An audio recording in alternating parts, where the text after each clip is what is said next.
vendre une entreprise est un moment crucial. Comme un mariage, cela implique de la confiance, des objectifs communs et des implications à long terme.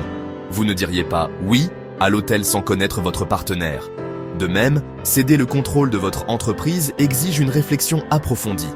La due diligence est l'équivalent des fiançailles dans le monde des affaires. Il s'agit du processus d'enquête sur les antécédents, la situation financière et les intentions d'un acheteur potentiel. Une due diligence approfondie vous évite de vous engager à l'aveuglette.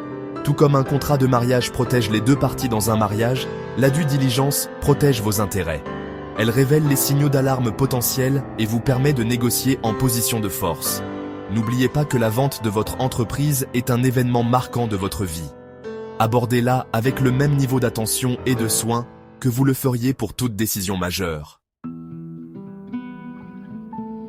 La due diligence consiste à découvrir des vérités cachées.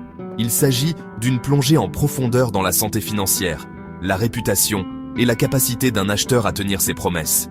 Cela implique d'examiner ses états financiers, de vérifier sa position sur le marché et d'évaluer sa conformité juridique. Il s'agit de comprendre sa vision pour votre entreprise et de s'assurer qu'elle correspond à votre héritage.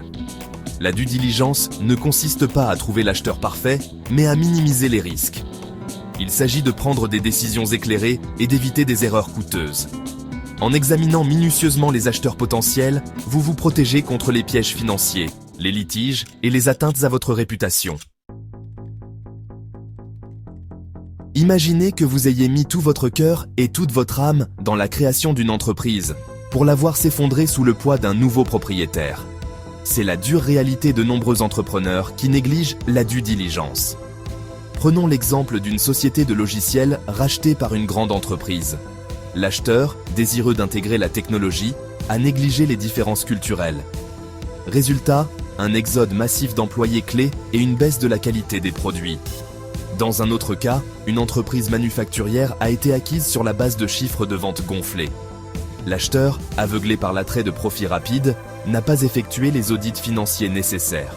La vérité a éclaté plus tard, révélant une entreprise criblée de dettes au bord du gouffre. Ces histoires mettent en lumière les conséquences désastreuses de la négligence de la due diligence. Elles soulignent l'importance d'une enquête approfondie et d'une prise de décision prudente. Malgré les risques, pourquoi les chefs d'entreprise renoncent-ils parfois à la due diligence? La réponse réside souvent dans un mélange d'émotions et de pressions extérieures. Certains propriétaires sont désireux de quitter rapidement leur entreprise, peut-être pour cause de départ à la retraite ou d'autres projets. Ils peuvent privilégier la rapidité à la rigueur, surtout s'ils reçoivent une offre apparemment attrayante.